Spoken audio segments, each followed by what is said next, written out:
movies for black girl nerds.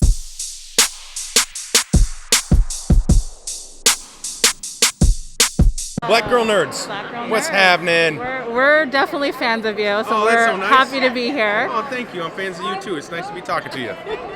Yeah. So as we see Guardians, the family theme still exists. Yes. How do you get that from one movie to the next to the next? I mean, this is going to sound trite and it's going to sound like a canned answer, but I really feel like we are a family. I'm not kidding. There were people shedding tears up on that stage, and it's not fake. We love our director, James. We love Sean, Karen, Palm, even the new cast that we're bringing in, all of our, of course, Dave and Zoe, who were unfortunately not able to be here at Comic-Con, but we are a family. We've gone through a ton. And what is a family, right? It's like this group of people that you don't choose, right? But you're stuck together. And you get through it. And if you're really lucky, you like them. Sometimes you don't.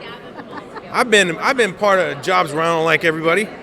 That's not the case with us. With this family, we all really have like a serious amount of admiration, love, and support for one another. We've all grown up so much over the past 10 years. We've been parts of new people coming into our lives, babies being born, friends passing away. Like we've been through it together. So that family thing is real easy for us to put on screen because it's real between us. Yeah.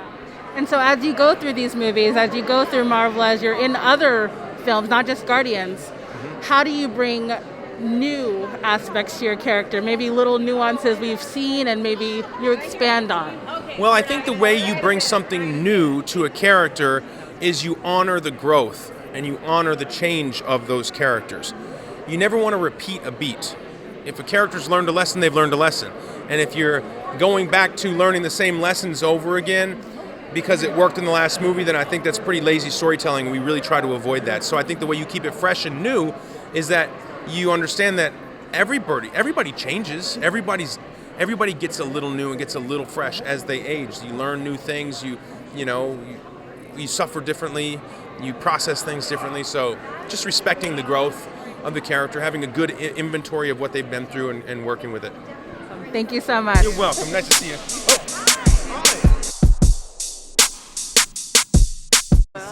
How are you? Good. So we've seen you in numerous roles, but Adam Warlock is one for the ages. How excited are you to bring this character to life? Oh, thank you. Super excited, I love your t-shirt, by the way. Really excited. I feel genuinely so lucky to have this opportunity, to be with this cast, in the context of a franchise that I admire so much. It's so weird, wacky, and wonderful, and to have any part in it is a real privilege. And what was some of the research or some of the stuff you did to get ready for this role? Yeah, I'm really lucky in that I had two source materials to pull from. I had the comic, which my agent very kindly bought me a first edition of. He's in the room today, which is very cool. I had the script, obviously, which is a work of art, honestly, this third one. And then I also had like two other Guardians films, for reference. So I was kind of spoiled in that respect. And so much of my prep was done by other people, Okay. Well, thank you so much. We're looking forward to it. Cheers. Good to speak to you again.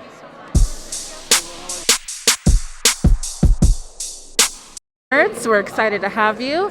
So what can we expect as we've seen Manta's kind of grow into her confidence and just power? What can we expect from her in this film?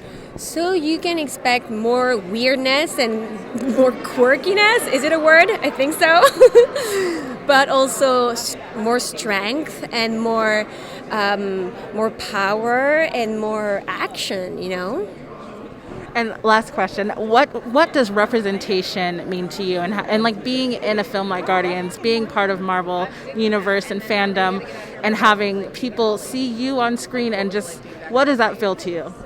I mean, I never think of myself as a role model or anything like that, but it's just when I meet little girls who are like who have a different background that is not Caucasian, or who are like Asian or mixed, and when they get inspired by a character like mine, that really warms my heart, and it really feels special, because I remember when I was little, I didn't see anyone that looked like me on screen. So yes, representation is very important, and I'm happy to, if maybe my character inspires people, or like people get excited to see someone that looks like them on screen, for sure. Thank you so much. Thank you. Cool. So what can we expect from Nebula as she's grown over the course of the movies? What can we expect of her from this one?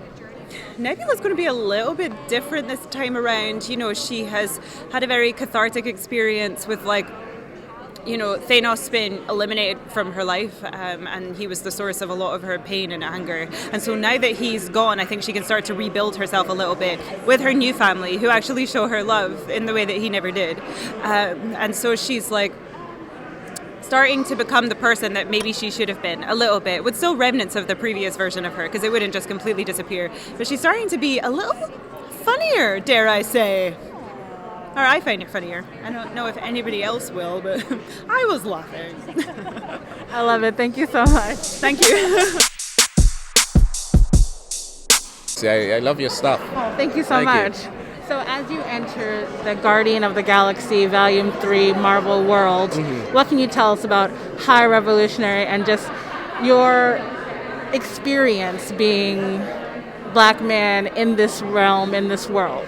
Well, let's face it, that this isn't a role that you would necessarily have expected a black guy to play in this world. It takes a director that's ready to cast you if he thinks you're the right actor, not what color you are. So I feel very proud that you've asked that question. I feel very proud that if they're black actors or black kids or kids of any color and that feel that they want to be part of this but don't think it's the role they would play, yeah, it is.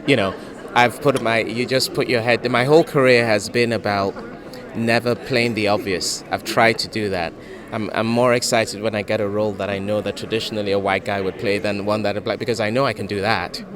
But what about that one? I want that one. So this is the ultimate, to be a Marvel villain and to be given a role like this. I feel very proud, lucky, but very proud to be representing that part of the industry in this movie of all movies, Yeah. Thank you so much. Thank you, guys. Thank you so much. Black Girl Nerd. Hell yes! Hell yes! What do we got? What are we talking about today? You're in everything these days. I'm excited to see what you bring to the table in this round. So, what can you tell us about your character this time?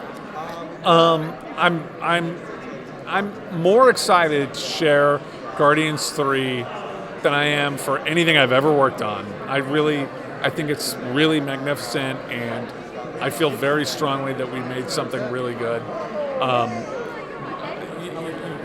It's the culmination of years of making these movies and working with people who I trust and who trust me and who trust my brother, and I think it's something really, really super cool. I hope you think so too. Oh, I know I'm going to think it's super cool, first of all. So as you said, you've been through this process, big Marvel movies. Was there anything new that you learned about yourself, your acting, or even your character this time that really you wanted to push forth? I feel like I learned a lot about myself from this third movie in terms of pushing myself. I want to be better all the time. And I looked at this movie as a new challenge and a new way to push myself to do more. My character does more. Kraglin has had a journey over the course of 3 movies and has more to do in this movie, and so I would be negligent if I didn't push myself to do more as well. And so I hope that I did that, but yeah, that's been my task, is to hey, be better all the time. I mean, that's what we do, right? Do better all the time. Thank you so much. We're very excited to see it. All right, I appreciate it. Black Girl Nerd. Hey guys, I know you. How are you doing? Good, thank you. I know you from Twitter. Boom, there it is. So, Guardians of the Galaxy Volume 3. What changes, enhancements, amazing special effects can we expect from this movie? I mean, this movie is so huge, like it's overwhelming, and I think it's a very emotional movie, and the effects are big, the sets are enormous. Like, we built enormous sets on this build, the biggest sets ever for any Marvel movie. But what really matters is like the characters and like the relationships that they have with each other. It's their emotions with each other. It's the way they change and transform through this movie and have transformed over the whole series of films. So I think that's really, I always keep that the most important thing, and the effects are a background for it, which is kind of ridiculous when you think of how much the movie costs, but it's what's most important. Okay, and last question. How would you sum up this film for people who may just be diving into characters like Adam Warlock and how his connection with the Guardians of the Galaxies makes it great? Well, we saw at the end of Guardians 2 that, Aisha was, cooking Adam Warlock in this cocoon, ready for him to come out and to seek revenge on the Guardians. That's sort of a part of the story in a way, but we learn a lot more about the Sovereign and where they come from and where Adam comes from. So I think that you don't have to know anything about Adam Warlock. Stepping in and learning about him here is going to be easy for people to do. Thank you so much. Thank you, guys.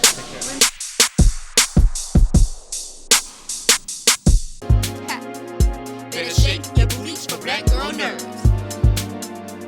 Better shake your booties for black girl nerves.